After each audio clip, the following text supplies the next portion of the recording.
I want to start with, I'm also a member of the Appropriations Committee, and I'm on the subcommittee that funds the Federal Trade Commission. So maybe it's beginning with you, Mr. Soltani.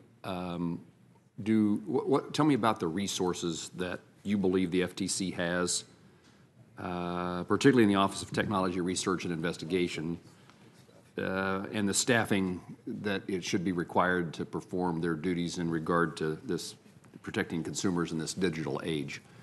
Where are we?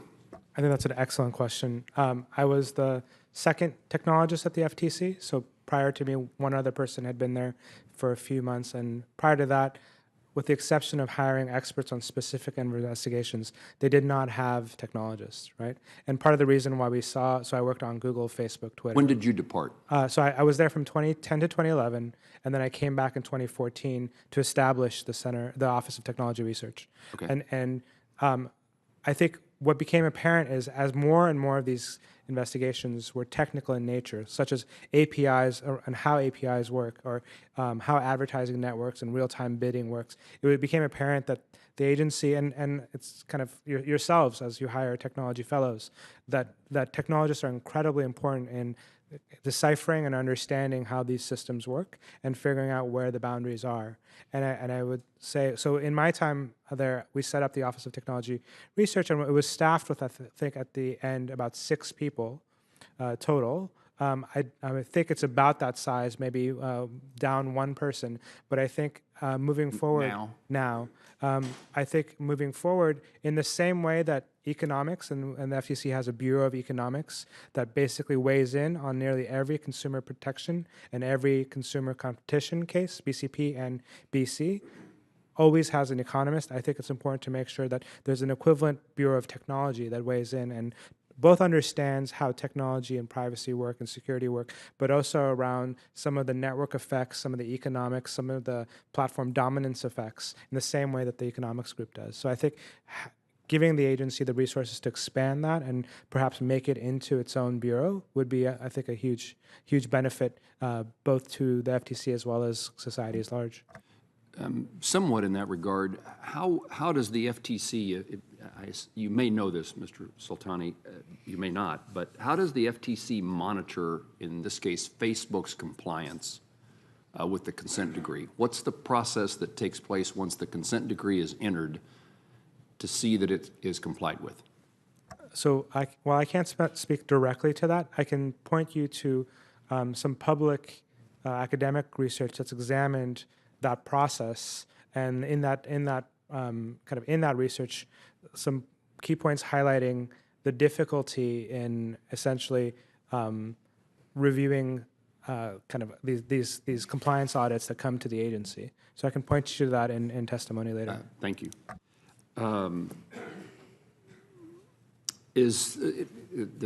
all 3 of the panelists, are we really talking about specific criticism of Facebook?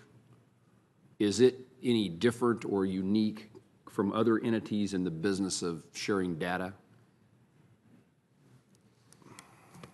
Yeah, everyone looks at me. It is unique.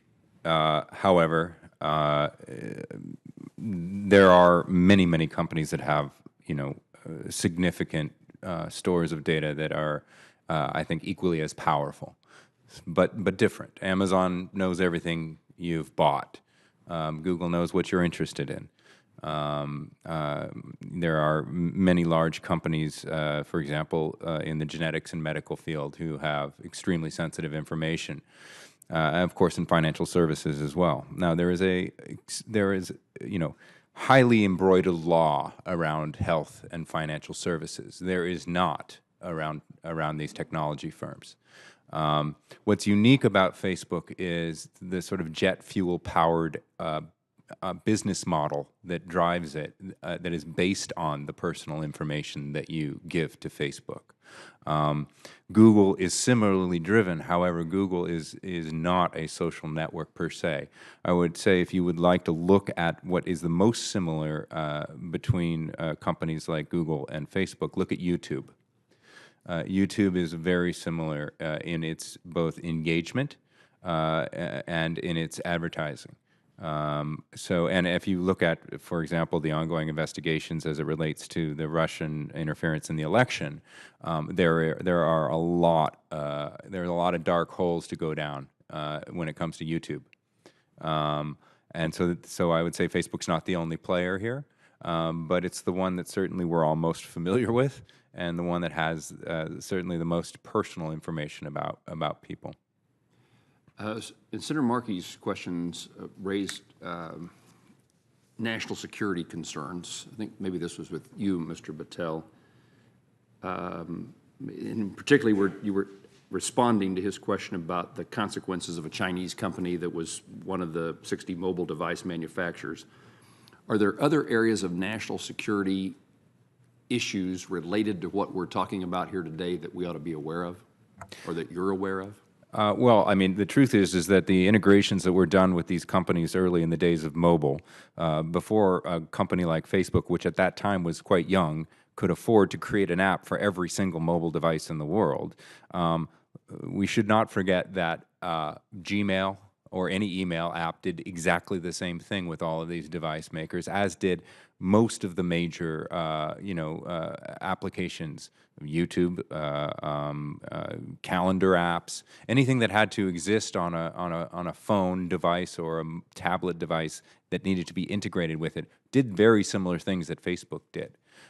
This was common practice across the technology industry and is reflective of, again, the lack of foresight on the potential externalities that might occur in a scenario where a company that may see this easy window into getting information from U.S. citizens used that window. We don't know, and that's probably the most damning thing. We do not know. And nor do these app makers, whether it be Facebook, YouTube, or Gmail, or Hotmail, or Bing for that matter. So that's the thing, is we are just realizing that in our headlong race to make things faster, cooler, better, there were potential implications we did not consider as an industry.